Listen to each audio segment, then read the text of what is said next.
तो माता, आप मुझसे रुष्ट नहीं है? और आप हमें अतीत के उस पल में भी ले जाएंगी ना? हाँ पुत्र, क्योंकि तुमने मेरी स्तुति में जिस स्तोत्र का उच्चारण किया था, मैं उससे बहुत प्रभावित हूँ।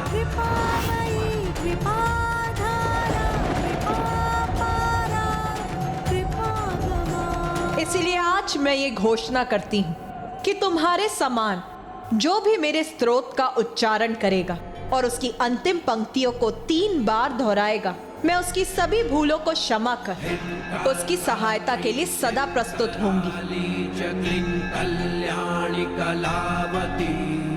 काल माता कलितर्पणी तम दिश गोपान्विता काम बीज जपांगा तम बीज स्वरूपिणी तुम दिग्नी कुली नर्ति नाशिनी।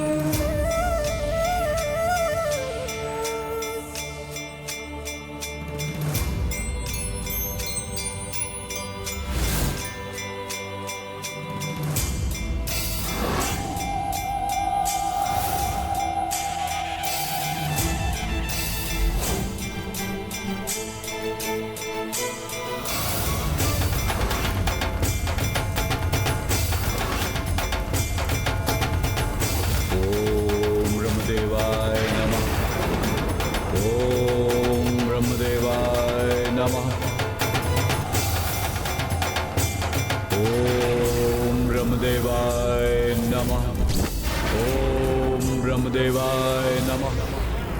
ओम ब्रह्मदेवाय नमः।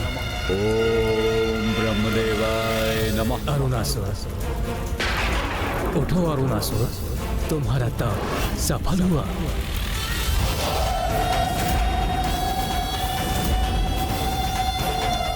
प्रणाम ब्रह्मदेव।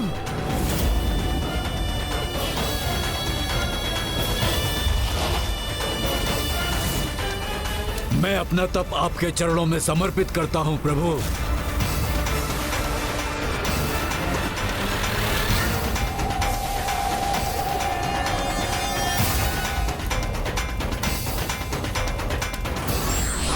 और यह भी स्पष्ट करता हूं प्रभु कि मुझे अपने तप और भक्ति के फल स्वरूप अमृत का वरदान चाहिए।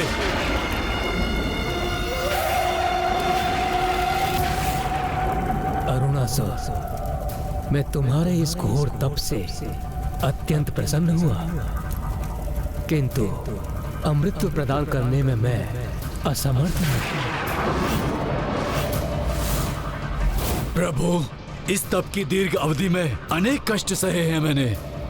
प्रथम सहस्त्र 10 वर्ष मातृवायु और सूखे पत्ते को ही आहार बनाया मैंने, और फिर 10 सहस्त्र वर्ष मैंने जल की बूंदों का ही पान किया प्रभु, और अंतिम 10 वर्ष मैंने कुछ भी ग्रहण नहीं किया प्रभु। और आप कह रहे हैं मुझे आप अमृत का वरदान नहीं दे सकते, तो फिर क्या लाभ हुआ इतने कठोर तप का प्रभु? बताइए प्रभु, बताइए, फिर क्या लाभ हुआ? अरुणासुर, मैं भी शक्ति के नियमों से बंधा हूं, और मृत्यु सृष्टि का अंतिम अटल सत्य है। अमृत तो मैं तो क्या, तुम्हें कोई भी प्रदान नहीं कर सकता। हाँ, तुम ये चुनाव अवश्य कर सकते हो कि किसके द्वारा तुम्हारी मृत्यु असंभव है और किसके हाथों से तुम्हारी मृत्यु संभव हो सकती है। ये वरदान मैं अवश्य दे सकता हूँ। अच्छा, यदि आप अपने भक्त के लिए इतना ही कर सकते हैं तो फिर यही उचित है, किंतु मेरी एक अवस्था है। वचन दीजिए मुझे कि आप मेरे वरदान को गुप्त रखेंगे, उसका रहस्य किसी भी परिस्थिति में किसी के समक्ष उजागर नहीं करेंगे।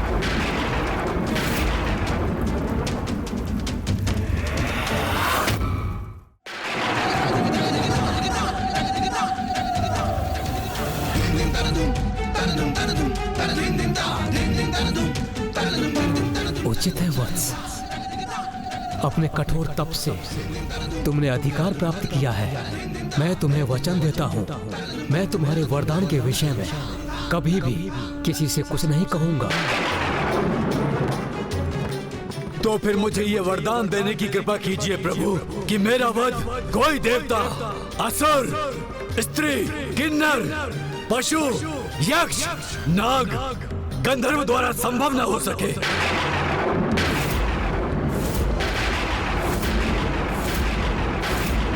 ऐसा कोई जीव भी मेरा संहार न कर सके जिसके 2 अथवा 4 पांव हो। यदि मेरा वध किसी के द्वारा संभव हो, मात्र और मात्र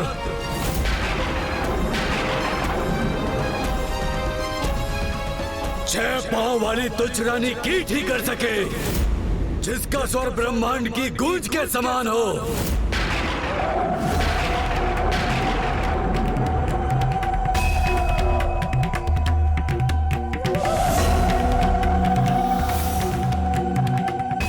तथास्तु, तथास्तु,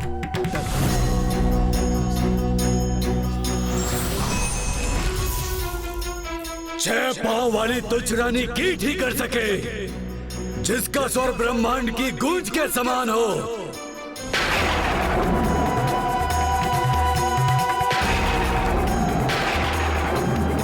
अब तो तुम्हें ज्ञात हो गया ना पुत्र, क्या वरदान प्राप्त किया है उस दुष्ट असुर ने। हाँ माता, उस दुष्ट ने बहुत चतुराई का प्रदर्शन किया है, क्योंकि उसे ये ज्ञात है कि वो गिरगिट होने के कारण अपनी जिह्वा से किसी भी कीट को अपना आहार बना सकता है, और उसने रानी कीट को इसीलिए चुना क्योंकि वो यदा कदा ही गतिशील होती है। किंतु ऐसा कौन सा कीट है जिसके 6 पांव होते हैं और जो ब्रह्मनाद की ध्वनि उत्पन्न करता हो?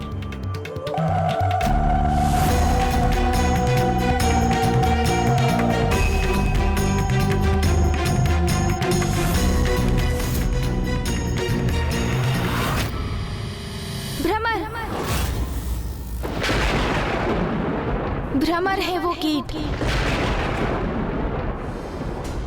तो वो दुष्ट ने एक रानी भ्रमरी के द्वारा अपनी मृत्यु का वरदान प्राप्त किया है। किंतु एक नन्ही सी भ्रमरी एक विशालकाय असुर का अंत कैसे कर सकती है?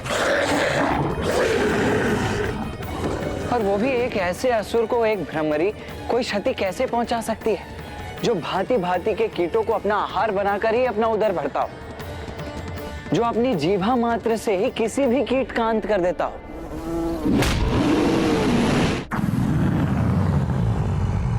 भैया, ये किसी साधारण भ्रमरी के लिए कहाँ संभव है? उसके संहार के लिए तो स्वयं माँ को ही भ्रमरों की रानी भ्रमरी का रूप धारण करना होगा।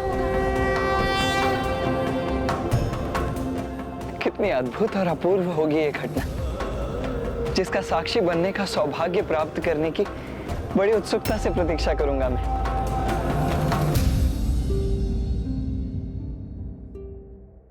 क्या हुआ पुत्र गणेश? अब तो तुम्हें उस दुष्ट के वध करने का उपाय ज्ञात हो गया है, अब क्यों चिंतित हो तुम?